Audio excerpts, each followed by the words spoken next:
여러분 안녕하세요. 네, 휴대폰에 문자 확인하셔서 공유하셨나요? 네, 감사합니다. 한 주일 동안 또 사시느라고 고생이 아주 많으셨습니다. 이제 주님께서 우리에게 선물로 주신 귀한 안식의 시간에 우리가 들어왔습니다.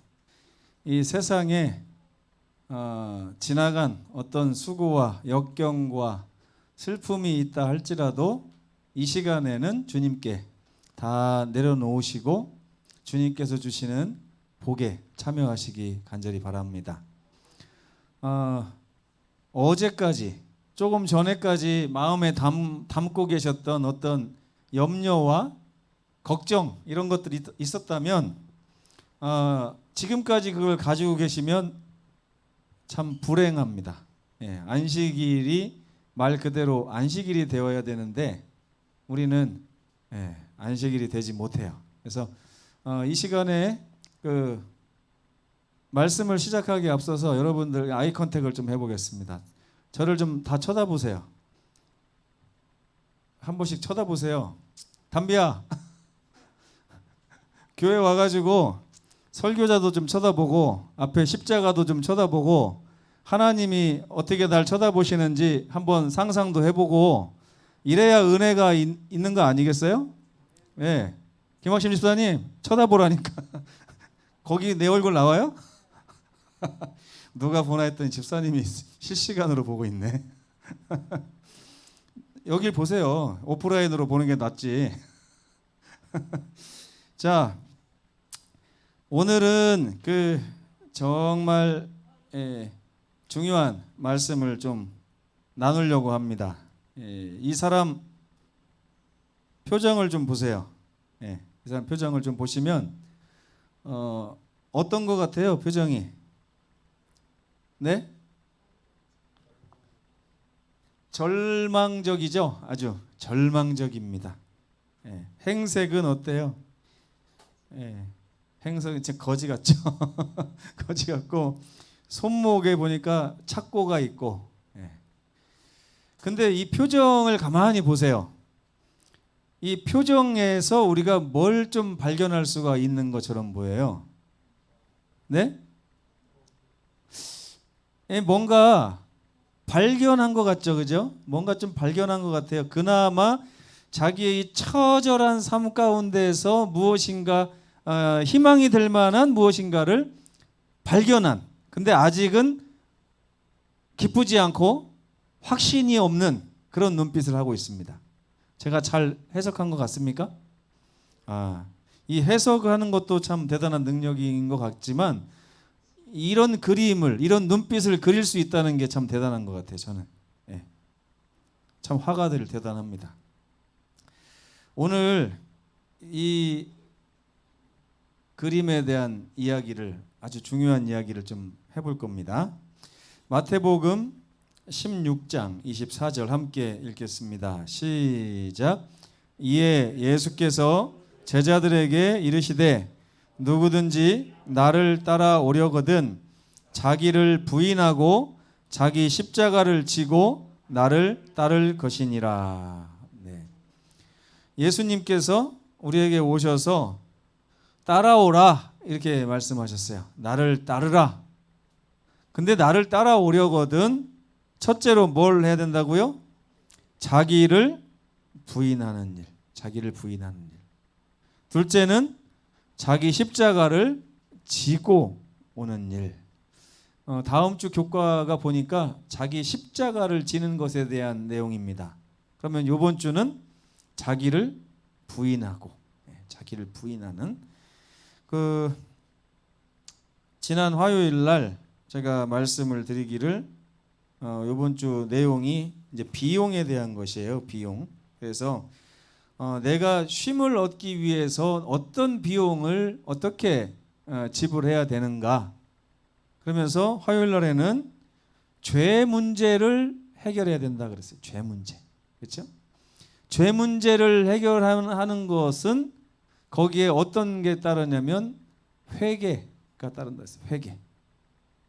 근데 이제 회개에 대해서 우리가 오해하고 있는 것을 제가 잠깐 말씀드렸어요. 하나님께서 회개하지 않는 사람은 용서 안 해주십니까? 어때요?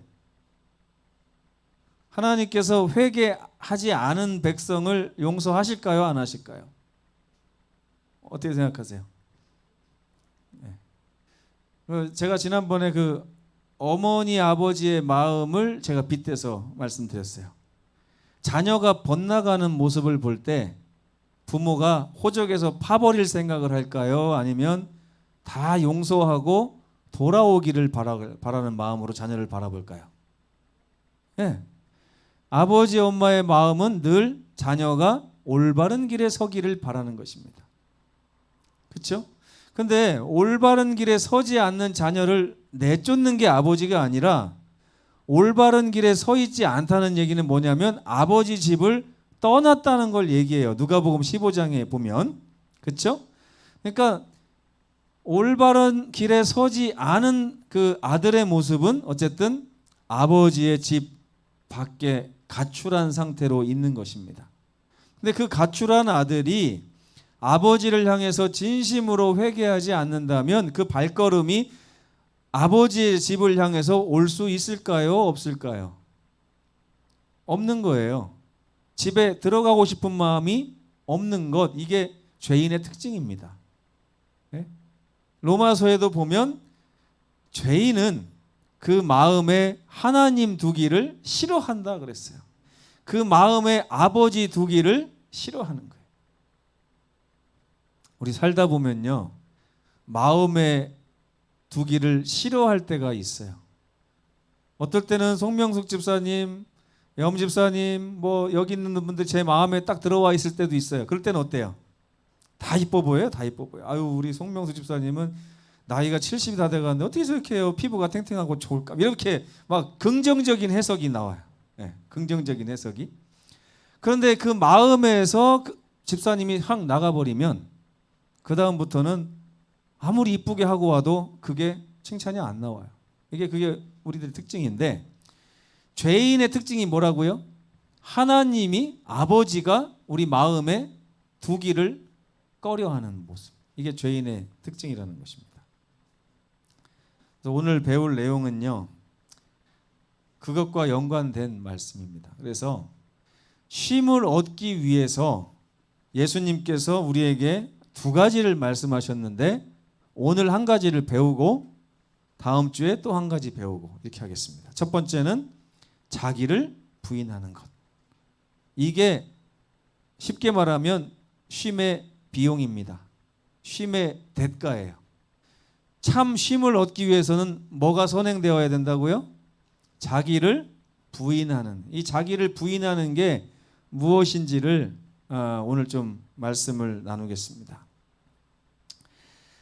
깨닫기, 느끼기, 행하기는 우리가 읽었고요. 자, 한번 말씀을 시작해 볼까요? 죄는 죄인들의 머리를 세뇌시킵니다. 세뇌시켜요. 여러분, 북한에서 온 사람들이 갑자기 김일성 사진을 보면 깜짝깜짝 놀란대요. 예. 김정일, 김정은 사진을 볼 때마다 깜짝깜짝 놀래고요. 그 북한에서는 하루에 한 번씩, 다른 데는 다 먼지가 쌓여 있어도 김일성 일가의 사진에 먼지가 있으면 바로 자아 비판에 들어가는 이제 그런 일이 있대요. 그래서 불시에 점검이 나온대요. 간부들이 불시에 들이닥쳐가지고 촥 이렇게 마치 시어머니가 며느리들 청소 잘하나 보려고 하는 것처럼 쫙 긁어봐갖고 먼지 있으면 그 가족들 다 나와서 사상 비판하고 막 이렇게 한다는 거예요. 근데 그 세뇌가 그렇게 무서운 거거든요. 세뇌가. 근데 여러분, 이 죄라는 것은 우리 인류를 자꾸만 세뇌를 시킵니다. 사탄이가. 어떻게 세뇌를 시키는가 한번 보세요. 여러분, 자신감이 있어야 됩니까? 없어야 됩니까? 자신감. 예? 자신감 있어야 되죠. 근데 이 자신감은 인간의 삶에 있어서 굉장히 중요한 거예요. 자신감 없이 사는 사람들은 참 불쌍하게 살 때가 있더라고요. 여러분, 이런 말 자주 들어봤을 거예요. You can do it. 예. 너 이거 할 수 있어. 너는 이거 충분히 할 수 있어. 그런데 여러분, 우리가 정말 할 수 있는 것을 가지고서 you can do it 하면 이게 축복의 말이 돼요. 그죠? 그런데 할 수 없는 일을 보면서 you can do it 그러면은 죽으라는 말입니다. 네. 윤숙자 집사님을 저 외돌개 저 벼랑 위에다 세워놓고 뛰어내리라고 하면서 you can do it 이렇게 하는 거예요. 그럼 집사님이 그거에 대해서 자신감을 갖는 게 중요합니까? 자신감을 가질 수 있어요? 없어요. 오늘 배울 개념이 이겁니다. 예수님께서 자기를 부인하라고 하는 명령을 내리신 이유가 있어요. 예수님께서는 너로서는 이것을 할 수 없나니 라고 분명히 말씀하신 게 있습니다. 근데 그 부분에 대해서 우리는 뭐라고 인정해야 되냐면 저는 예수님의 말씀처럼 그것을 할 수 없나이다 라고 인정을 해야 돼요. 이게 자기를 부인하는 거예요.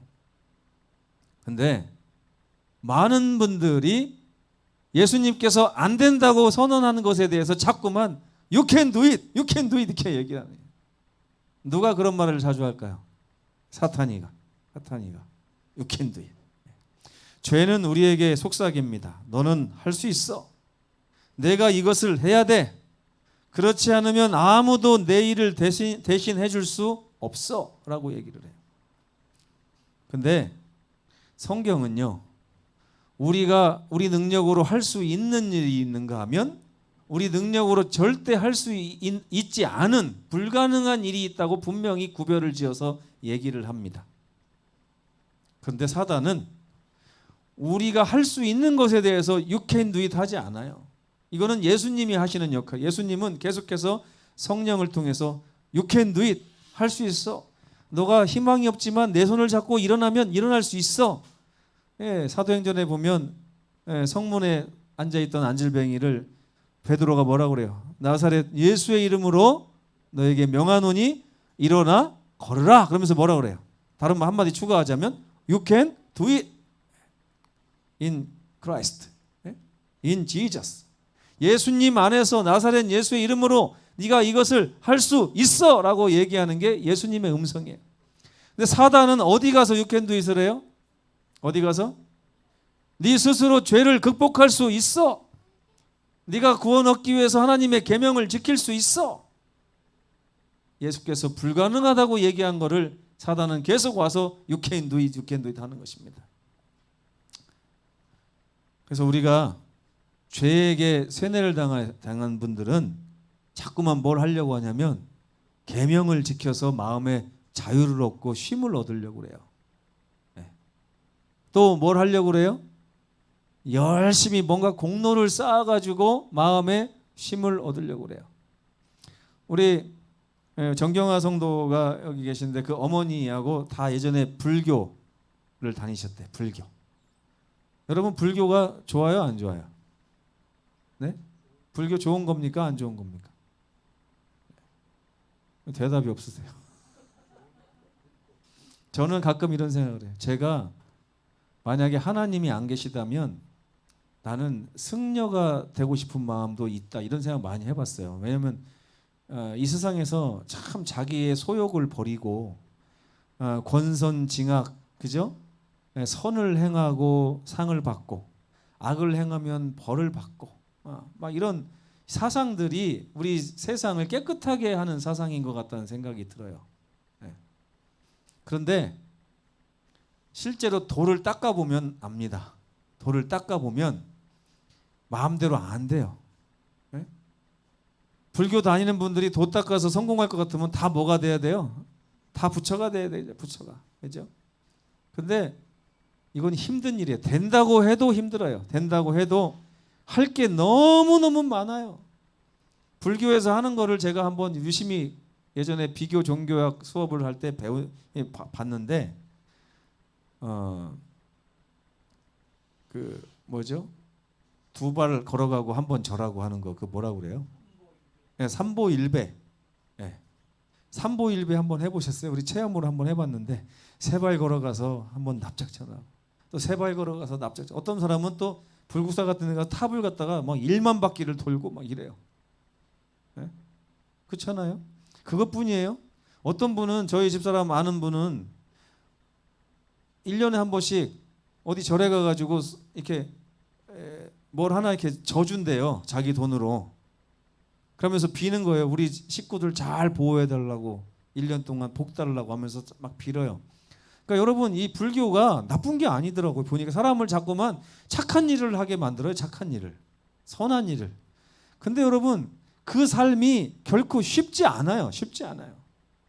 돈도 있어야 돼요. 돈도 있어야 되지만 그 무릎 까져가면서 한번 쫙 막 1만 번 자식 수능 합격하게 해달라고 탑을 1만 바퀴를 돌고. 예? 근데 성경은 뭐라고 하냐면 그럴지라도 안 된다. 안 돼. 사람에게는 한계가 있다. 사람이 노력해서 좋아질 것 같으면 다 좋아지지. 그렇기 때문에 성경은 일단 희망을 주기 전에 뭐 먼저 알려주려고 하냐면 절망을 먼저 알려주려고 합니다. 네 스스로는 아무것도 할 수가 없다. 죄라는 것이 그런 것이다. 성경은 인생의 한계에 대해서 이야기를 합니다. 그것은 죽음이죠. 죽음. 죽음은 그야말로 인생이 절대로 극복하지 못할 영원한 장애물입니다. 성경은 근데 그 죽음이 죄와 관련이 있다고 얘기를 해요. 로마서 6장 23절에 보면 죄 때문에 사람에게 죽음이 온 것이다 라고 이야기를 하고 있습니다. 만약에 사람이 죽음을 극복하지 못한다는 말은 다른 말로 하면 뭘 극복하지 못한다는 말이 될까요? 죄를 극복하지 못한다는 얘기가 돼요. 죄를 극복하면 죄의 싹신 사망도 우리 것이 아닐 수가 있겠죠. 그죠? 근데 사람은 아무도 사망을 피해 나갈 수 없어요.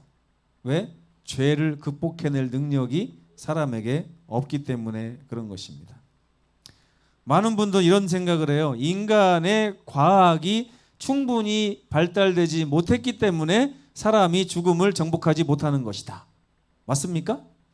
성경적으로 그렇지 않아요. 성경적으로는 과학이 충분히 발달하지 못해서 우리가 죽음을 정복하지 못하는 게 아니라 죄를 정복할 능력이 없기 때문에 죽음 역시도 해결할 수 없다고 성경은 이야기를 하고 있는 것입니다. 그래서 구원이라는 것, 성경이 말하는 구원의 개념은요, 사람이 절대 극복하지 못하는 그 죄라는 그 늪으로부터 사람을 그 문제를 해결해 주시고 죄로부터 건져 주시는 걸 구원이라고 해요. 그러면 죄로부터 건져냄을 받은 사람은 무슨 문제까지도 같이 해결이 될까요? 죽음의 문제까지도 같이 해결이 되는, 그게 바로 로마서 6장 23절에 나오는 공식이에요. 죄와 죽음은 같은 선상에 있다. 그래서 죄를 극복하게 된다면 죽음은 더 이상 인생을 가두어 두지를 못합니다. 그래서 고린도전서 15장 5절이 아니고요. 5절이죠. 네. 5절 6절에 보면 사망아 너의 승리가 어디 있느냐. 사망이 이겨요, 사람이 이겨요? 사망이 이기죠, 결국에는. 그죠? 그렇기 때문에 이제까지 인류가 존재한 이후로 사망과 싸워서 이긴 인간은 한 명도 없습니다. 그런데 오직 이 고린도전서 15장에만 가보면 예수 그리스도께서 주시는 구원으로 말미암아 사람이 사망을 극복한다. 그러면서 뭐라고 얘기하냐면 사망아 너의 승리가 어디 있느냐. 사망아 내가 쏘는 것이 어디 있느냐. 그러면서 사망아 너가 쏘는 것은 늘 죄 아니었냐. 근데 이 죄 문제를 예수 그리스도의 은혜로 말미암아 나는 해결했다. 너의 쏘는 것이 어디 있느냐. 이렇게 말을 하는 거예요. 예수께서는 요한복음에 이런 의미 있는 말씀하십니다. 함께 읽어보겠습니다. 시작. 예수께서 이르시되 나는 부활이요 생명이니 나를 믿는 자는 죽어도 살겠고 무릇 살아서 나를 믿는 자는 영원히 죽지 아니하리니 이것을 내가 믿느냐. 제가 이게 반복법인지를 오늘 깨달았습니다. 예, 이게 두 가지 말인 줄 알았어요. 나를 믿는 자는 죽어도 살겠고, 그러니까 앞에 있는 말하고 뒤에 있는 말이 틀린 줄 알았는데 같은 말이에요. 나를 믿는 자는 죽어도 살겠다 하는 말을 나를 믿는 자는 영원히 죽지 아니하리니 이 말하고 한 번 더 반복을 한 겁니다. 그런데 여기에 살아서라고 하는 말을 이렇게 써놓으니까 좀 헷갈렸어요. 그죠? 근데 죽어서 예수님 믿는 사람이 있어요? 없잖아요. 그러니까 이 살아서 나를 믿는 자나 앞에 있는 믿는 자는 똑같은 자입니다. 다 둘 다 살아있는 사람이기 때문에 반복법이에요. 반복법. 그러니까 한마디로 말하면 나는 부활이요 생명이니 나를 믿는 자는 죽어도 살아날 것이다 라고 하는 말을 이렇게 반복적으로 말씀하신 것입니다. 이것을 내가 믿느냐 이렇게 말씀하셨어요. 자, 그러면 죄를 어떻게 극복할 것이냐? 예수님의 능력으로 말미암아 죄를 극복하는 방법이 딱 한 가지가 있어요.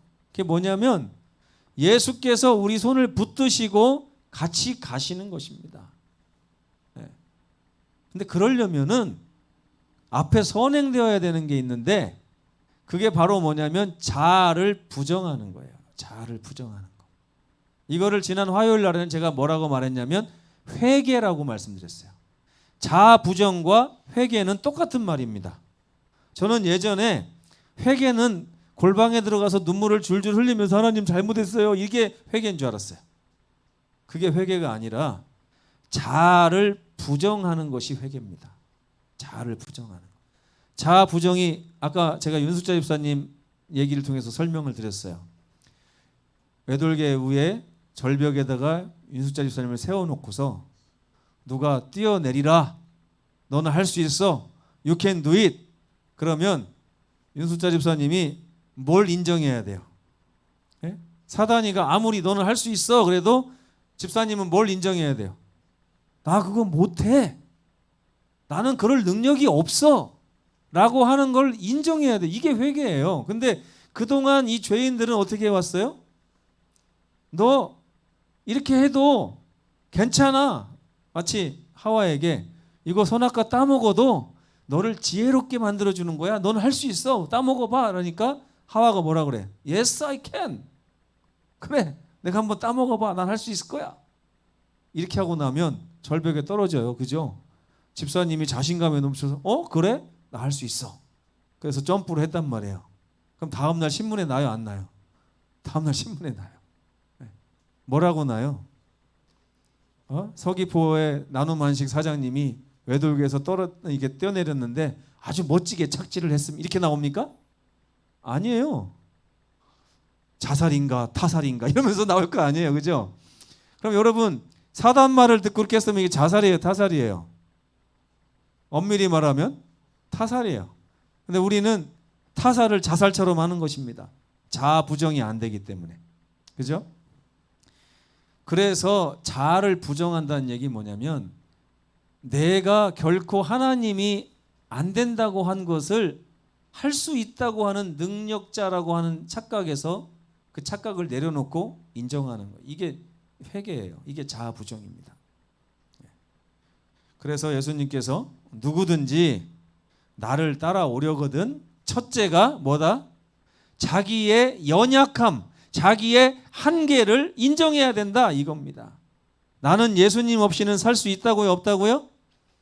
없어요. 예수님이 그렇게 이미 진단을 하셨어요. 나를 떠나서는 너희가 아무것도 할 수 없다고 예수님이 진단을 내리셨는데 실제로 우리가 예수님 의지해서 살 때가 많아요? 혼자 살 때가 많아요? 왜 혼자 살 때가 많습니까? I can do it이에요. I can do it. 난 할 수 있어요. 난 할 수 있기 때문에. 그게 인생을 자꾸만 죽음으로 데려가는 줄도 모르고 우리는 자신감은 좋은 것이요 이렇게 얘기하는 거예요. 물론 김장을 담글 때 자신감 있다고 하는 건 좋은 겁니다. 그렇죠? 요리에 대해서 자신감 갖는 건 좋은 거예요. 근데 외돌개 절벽에서 뛰어내릴 수 있는 자신감? 이거는 없는 이만 못한 자신감 아닙니까? 그렇죠? 하나님께서 우리에게 우리의 죄 문제, 너희의 죄는 절대 너희가 해결하지 못하기 때문에 이 죄의 싹시 사망이고 너희는 절대 나 없이는 사망을 헤쳐나갈 수 없을 것이다라고 선언하시면서 나를 따라서 영생의 길로 갈 사람은 먼저 자기 자신을 부정해라. 자기 스스로 죄를 극복할 수 있다는 이 허황된 생각, 마귀의 음성으로부터 자유롭고 부정하고 하나님의 필요를 느끼고 주님의 손을 붙잡아라 하는 것입니다. 이해가 되십니까, 여러분? 네. 세상 사람들이 거의 이곳에서 넘어집니다. 그들은 자기를 부인하라는 그리스도의 음성보다 자기를 믿으라는 사탄의 음성에 더 쉽게 마음을 여는 것입니다. 여러분, 사람들이 병원에 가는 이유가 뭡니까? 병원에 가는 이유. 네. 이런 말 들어보셨어요? 병을 키우네 키워. 이게 무슨 말이에요? 병원을 빨리 가면 낫을 수 있는 병을 키운다는 얘기 무슨 말이에요? 다른 말로 하면 병원 안 간다는 얘기. 왜 안 갈까요? 왜? 안 가는 이유가 뭐예요? 자기 스스로 낫을 수 있다는 거예요. 낫을 수 있다는 거예요. 제가 그런 사람 중에 한 사람입니다. 가끔 허리를 삐끗하잖아요. 그러면 병원을 안 가고 버텨요. 가만히 좀 이렇게 물찜질하고 좀 마사지하고 이렇게 체조하고 그러면 낫겠지. 그러다가 나중에는요, 이제 죽을 지경까지 갑니다. 이제 허리가 삐끗하면 처음에는 이렇게 걷는 것만 불편하다가요, 나중에는 이 척추 디스크가 자꾸 앞으로 막 쭉 빠지는 느낌까지 받아가지고 절대 막 못 걸어요. 그때서야 병원을 가는 거예요. 왜 그때서야 병원을 갈까요? 어떤 일이 있었어요? 제 마음속에 와, 이거 더 이상 내 힘으로 안 되는구나. 에? 이제 더 이상 어떠한 병원 안 가면 해결책이 없구나 생각을 할 때 가는 거예요. 이 사람이 그렇게 어리석습니다. 사람이 진작 갔으면 우리 삶이 이렇게 어려워지지 않았을 텐데, 자기 힘으로 해결할 수 있다고 빚도 갚고 공부도 더 해보고 시험 준비도 해보고 막 빚도 내서 또 갚아보고 막 별짓을 다 해요. 그리고 나서 디스크 뼈가 앞으로 쫙 들어가서 옴싹달싹할 수 없는 그 지경까지 가면 그때서 아유, 하나님한테 가야겠다. 그래서 가는 거예요. 진작 갔으면 얼마나. 제가 몇 번 이런 경험을 하고 나니까요, 허리 삐끗했다, 바로 뛰어갑니다. 바로 뛰어가요. 고생 안 하려고. 한 일주일 정도 버티다 가면 일주일 동안 얼마나 고생하는지 몰라요. 얼마나. 네. 근데 여러분, 살다 보면 이런 말 하시는 분들이 있어요. 내 병은 내가 잘 알아. 이런 분들은 병 가요, 안 가요? 병원 안 가요.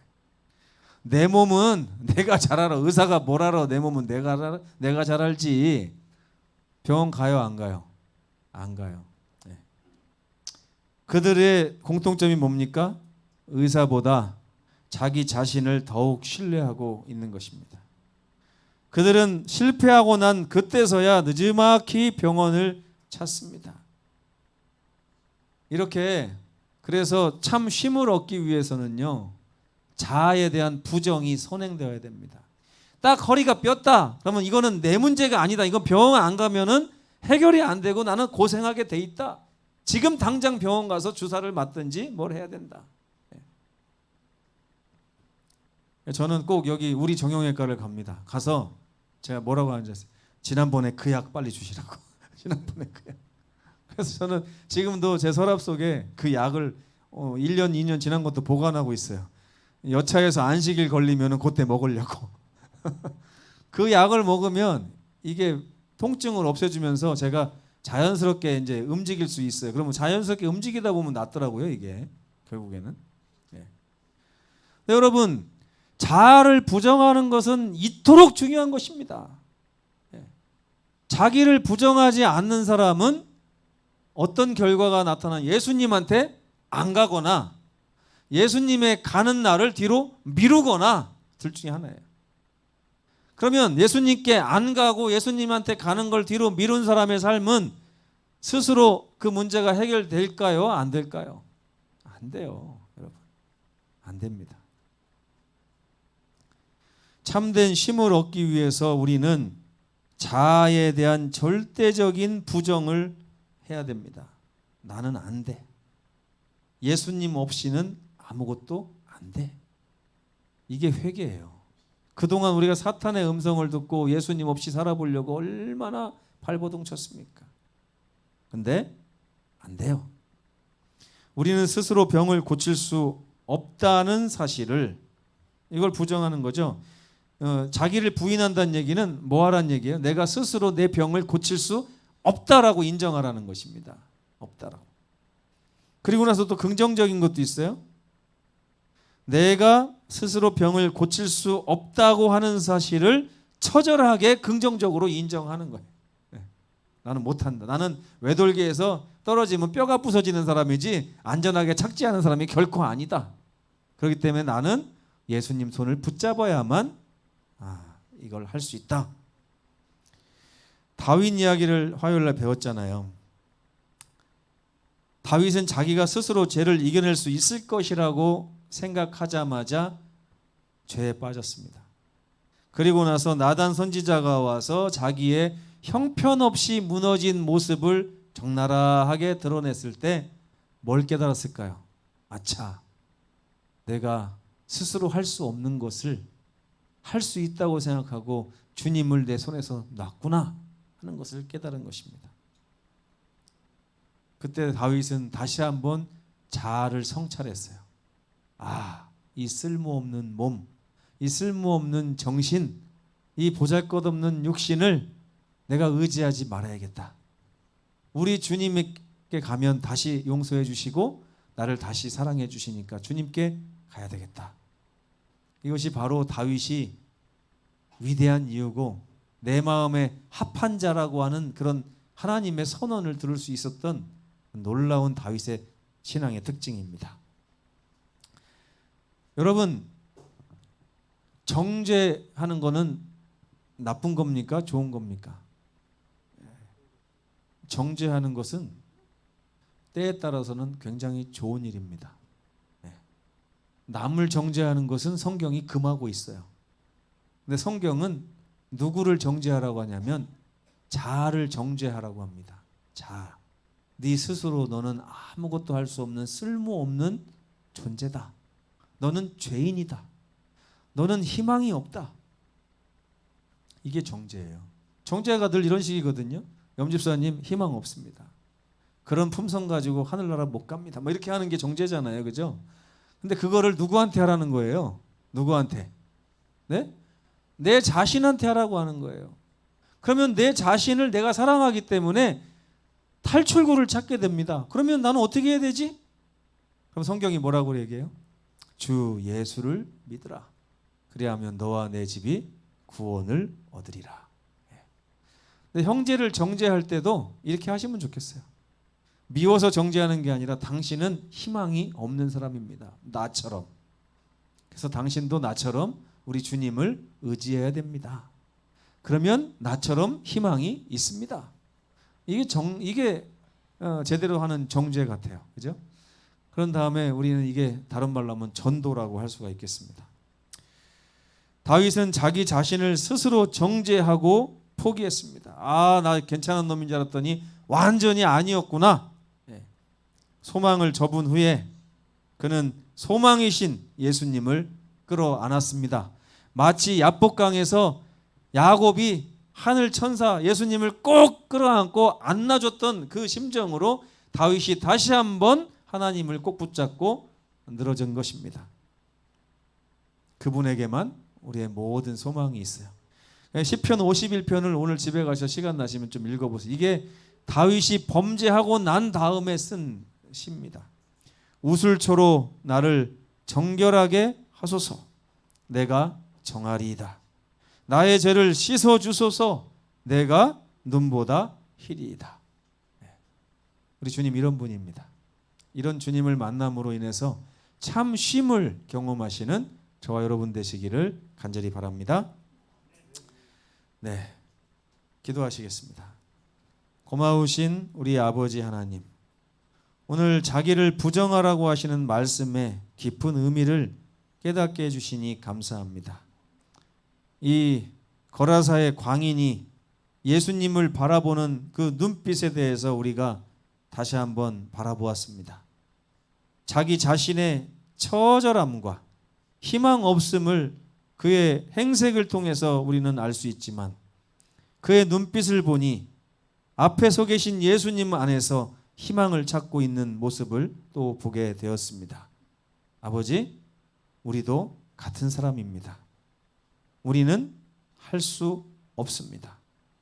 내가 할 수 없는 것을 인정하고 주님을 쫓고 주님을 바라보고 주님을 의지하게 하여 주시옵소서. 정말 죄인들에게 있어서 가장 중요한 이 놀라운 교훈을 이 시간에 깊이 마음 깊이 깨닫고 아버지를 부르게 하여 주시옵소서. 예수님의 이름으로 간절히 기도합니다. 아멘. 묵상 기도하시겠습니다.